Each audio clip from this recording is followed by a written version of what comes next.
नमस्कार, आप देख रहे हैं स्वराज पोस्ट। मैं हूं ऋचा रितेश। बिहार में इस साल विधानसभा चुनाव होने हैं और उससे पहले चुनाव आयोग मतदाता सूची का विशेष गहन पुनरीक्षण अभियान चला रहा है। इस अभियान का मकसद मतदाता सूची को सटीक बनाना है, लेकिन जमीनी हकीकत कुछ और ही तस्वीर बयां कर रही है। चुनाव आयोग के अनुसार अब तक 80.11% से अधिक गणना फॉर्म जमा किए गए हैं और 25 जुलाई तक शेष फॉर्म अपलोड करने के बाद प्रारूप मतदाता सूची जारी कर दी जाएगी। इसके तहत 1 अगस्त से 30 सितंबर तक अंतिम सत्यापन किया जाएगा, जिसमें अवैध प्रवासियों के नाम हटाने की प्रक्रिया चलेगी। आयोग का दावा है कि यह प्रक्रिया समय से पहले ही पूरी कर ली जाएगी, लेकिन अब सवाल उठने लगे हैं कि इस अभियान की पारदर्शिता और कार्यप्रणाली को लेकर। बिहार में मतदाता सूची के इस विशेष पुनरीक्षण अभियान में अव्यवस्था, लापरवाही और अनियमितताओं का आरोप लग रहा है। कहीं फॉर्म की कमी है तो कहीं रसीद नहीं मिल रही। बूथ लेवल ऑफिसर या तो घर घर नहीं जा रहे या फिर स्वयं कंफ्यूज हैं। इसका नतीजा ये है कि आम मतदाता भ्रम की स्थिति में है। मीडिया रिपोर्ट के मुताबिक राज्य के कई हिस्सों में मतदाता पुनरीक्षण कार्य में लापरवाही, अनियमितता और यहाँ तक कि वसूली जैसे गंभीर आरोप सामने आए हैं।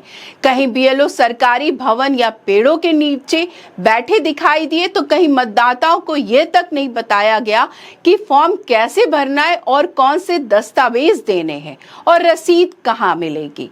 कई मतदाता सिर्फ आधार कार्ड लेकर पहुंचे, लेकिन उन्हें अन्य जरूरी दस्तावेजों की जानकारी नहीं दी गई। कई लोग फॉर्म ही नहीं भर पाए।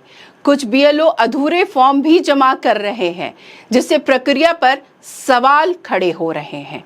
पटना में कई बूथों पर लोग को फॉर्म ढूंढने पड़ रहे हैं। परिवार के सभी सदस्यों का फॉर्म नहीं मिल रहा और इसमें बीएलओ सहयोग नहीं कर रहे हैं। नगर निगम द्वारा उपलब्ध कराए गए फॉर्म भरकर लाने पर भी बीएलओ उन्हें स्वीकार नहीं कर रहे हैं। ऐसे में लोगों को दोबारा फॉर्म भरने के लिए मजबूर किया जा रहा है। इस पर बीएलओ का तर्क ये है कि सभी वोटरों के नाम से एपिक नंबर के साथ बार कोड वाला फॉर्म उनके पास उपलब्ध है और यही फॉर्म ऑनलाइन स्वीकार किया जा रहा है। अगर बात करें ग्रामीण इलाकों की, तो ग्रामीण इलाकों में स्थिति और भी असमान है। कुछ जगह बीएलओ घर घर जाकर फॉर्म भर रहे हैं, जबकि कुछ जगह वो सिर्फ पंचायत भवन या स्कूलों में बैठकर फॉर्म ले रहे हैं। कई लोगों का कहना है कि बीएलओ ने उनके घर सिर्फ एक फॉर्म दिया, जिसे भरवा लिया गया, ना तो कोई दस्तावेज लिया गया, ना तो कोई रसीद दी गई और घर पर स्टिकर भी नहीं लगाया गया। बीएलओ खुद ही स्पष्ट निर्देशों की कमी से जूझ रहे हैं। सबसे चौंकाने वाली घटना गया जिले के मानपुर प्रखंड से सामने आई है, जहां बीएलओ को ऑनलाइन फॉर्म भरने के बदले 20 रुपए लेते देखा गया।